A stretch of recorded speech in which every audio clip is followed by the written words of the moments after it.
Okay, before we get to the questions, I thought I'd say a few words about the Four Noble Truths. It's mainly because it is the core teaching of Buddhism.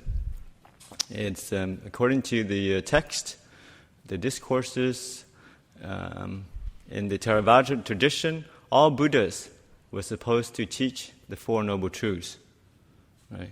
And it's very essential to the understanding, realization of Nibbana, that you have to understand and you realize the Four Noble Truths. And what are these Four Noble Truths? It is that there is suffering. That's the first Noble Truth. It sounds kind of pessimistic, but interesting. The Buddha started with that, but I'll explain it later. So the first is there is suffering. Second is the cause of suffering. Right? There is the cause, and that is craving. The third Noble Truth is there is a cessation of suffering. Right? The suffering ends. And the fourth is that there is the path to realize the cessation of suffering. Right? So sometimes people who haven't studied very deeply the Buddha's teaching, the teachings of Buddhism, this is about Buddhists, very pessimistic. We go on and on about suffering, and suffering, but that's not true. The Buddha taught that there is suffering, but also the end of suffering, which means happiness, right? So it's a very practical teaching, something we all can apply to our life. And it's interesting why the Buddha would frame his teaching, because that's the first discourse of the Buddha. Was was kind of what was it? It was 3 months after he became enlightened. He taught the Dhammacakka Pavattana Sutta, and that's where he expounded the Four Noble Truths.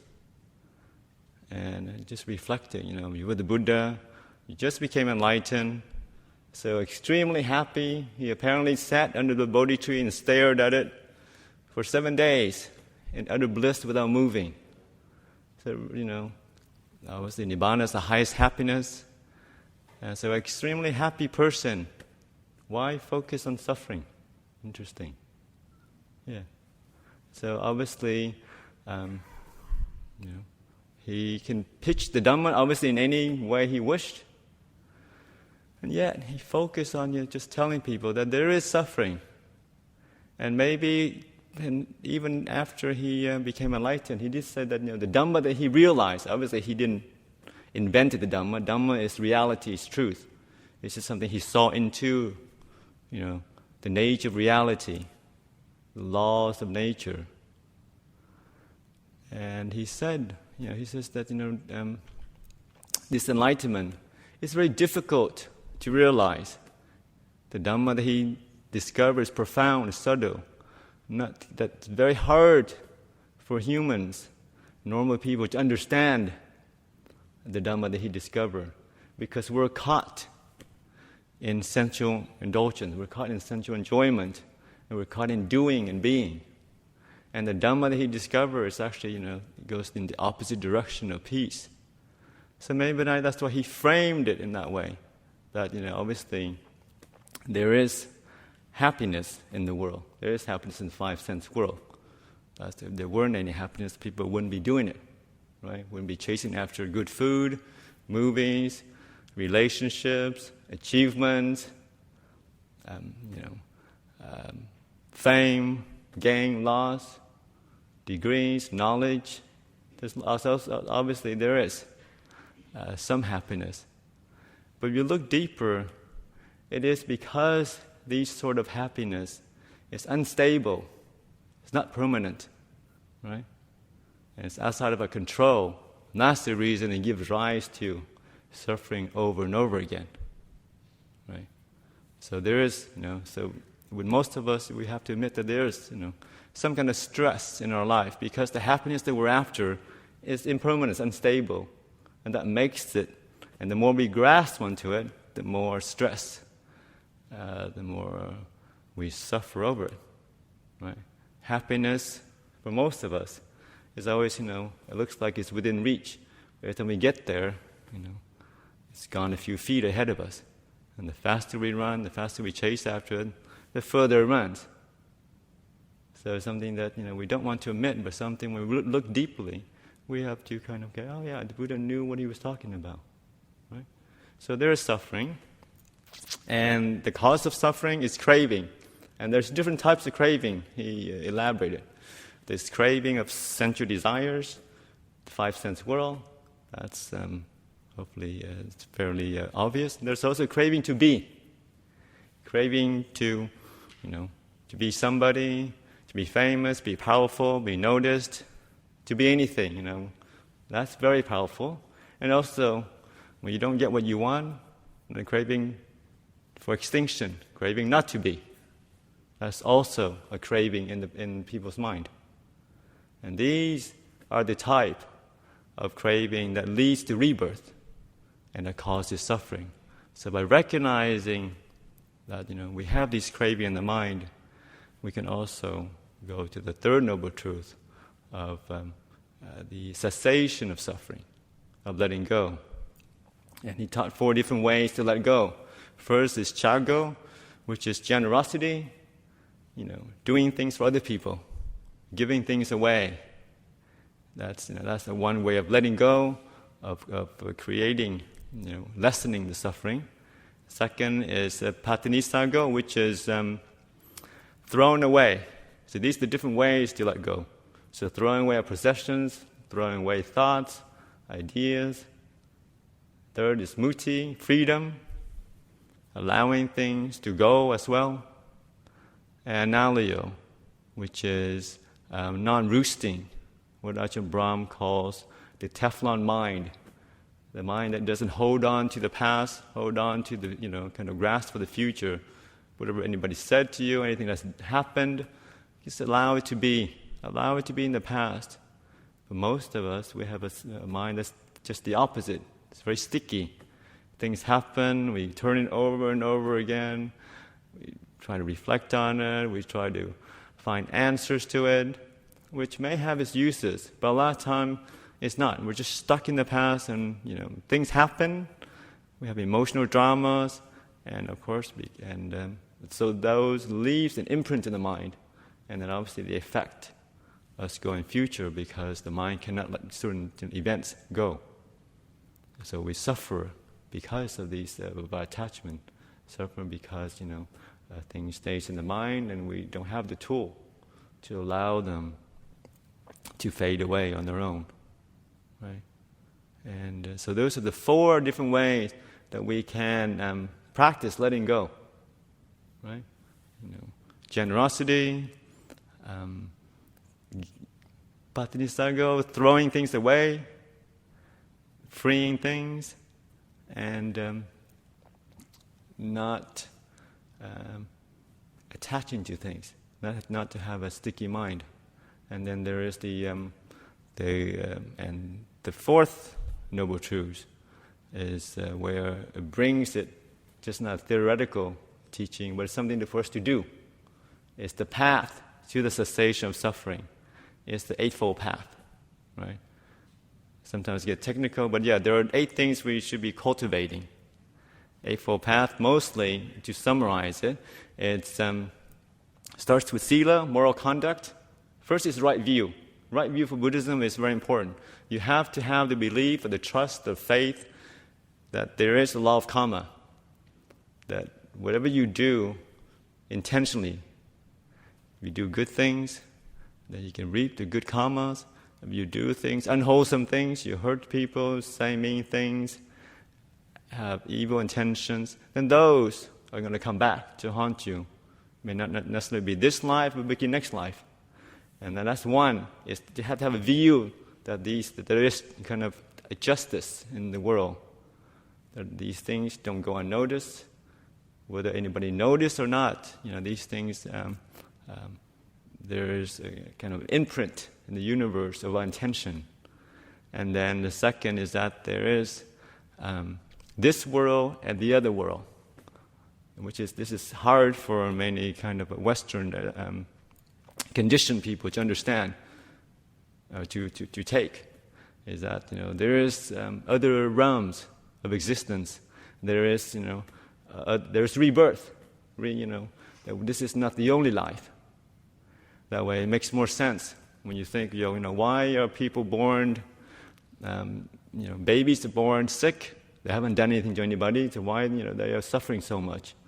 Or why people seems like very kind of evil people, and they get away with, doing lots of harms to other people. But when you understand rebirth, and you realize that, okay, sometimes we're born healthy, other times we're born, sickly. And it changes from lifetime to lifetime. And also the people that have done harm to many people this lifetime, they may appear that they can enjoying life, but those things, they have to come back. They have to pay back of that in future lives. So it makes us very careful to make sure that obviously we've been reborn many, many times. It makes us careful that we, always kind of try to incline our mind towards wholesome acts. That way, we don't have to repay the debts of our bad intentions, right? And that's part of the right view. I'm not saying that you have to believe everything, but you have to kind of say, okay, faith in the Buddha is more like a roadmap, which means that let's say you're born in the desert, and then the roadmap, the map that you have, describes the sand dunes and the landscape in the desert, very, very clear, very, very precise. So you said, okay, the Buddha knew what he was talking about. In terms of, keeping the precept, if you practice meditation, you feel better. If you have good moral conduct, you feel, you're happier because you do things for other people. You practice generosity, you do things for other people. It makes you happy. So you say, okay, Buddhist teaching, as far as I can tell, seems to be working. And the more you practice, the more you realize the teaching, right? So you have a lot of faith because the part of the Dhamma that you realize seems to be spot on. The Buddha knew what he was talking about nature of our attachment and what sufferings it brings. And then, just like the map, although since you were born in the desert, you haven't seen what's a waterfall. You never seen water before, but then in this map there's this waterfall. You say, I wonder, what is that all about? You have no idea. But his description of the landscape around where you live is very precise. So that gives you a lot of faith that although you've never experienced, you've never seen what a waterfall may be like, it's not totally wrong. And it's the same with the further teachings of the Buddha, Buddhist teaching that you may not have experienced. Most of us don't remember our past lives. So it seems kind of, obviously it's something hard to accept.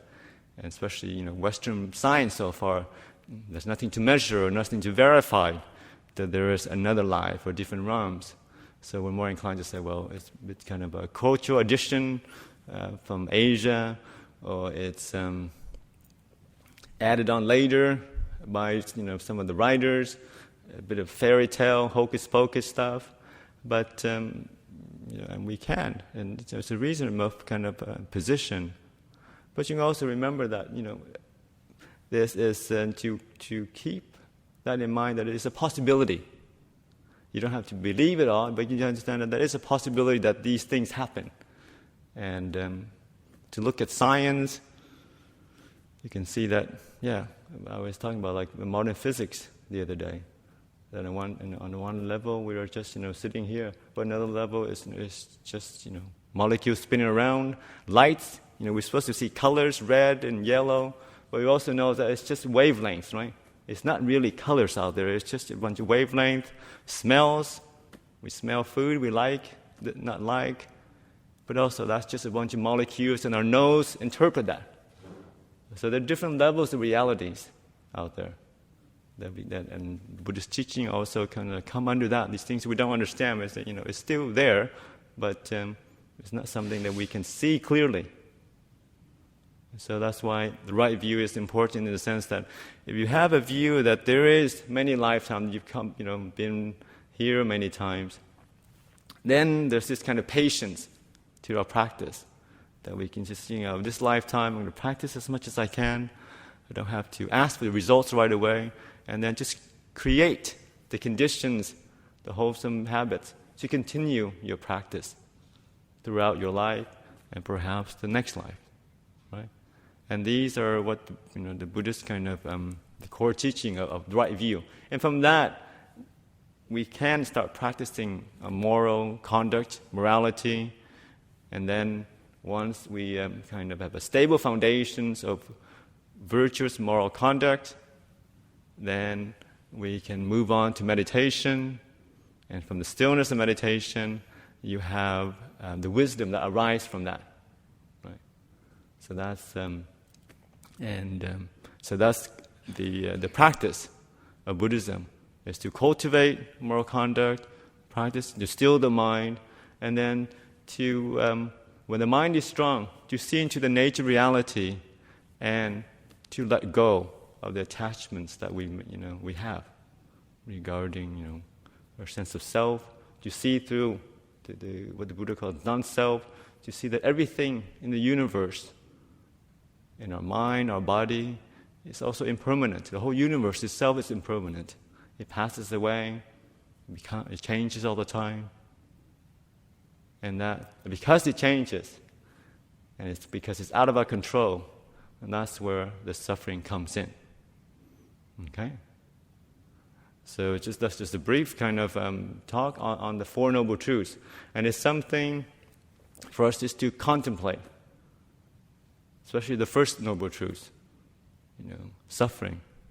And to keep in mind some of the saying of some of the saints in the past. And in the words of the Buddha, it says, what the wise say is suffering, the ordinary worldling say that is happiness. And what the wise say is happiness, the ordinary people thinks is suffering.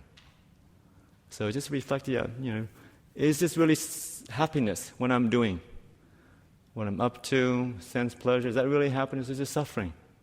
And what is it, what does that mean? To suffer, what does it mean when you're happy? And just to kind of reflect on that after good meditation. And the more the mind realizes what is happiness and what is suffering, the more it will move away from, doing anything that would harm yourself or harm other people, and move towards peace naturally. It's not, enlightenment is not a kind of a force of the will, not an act of will.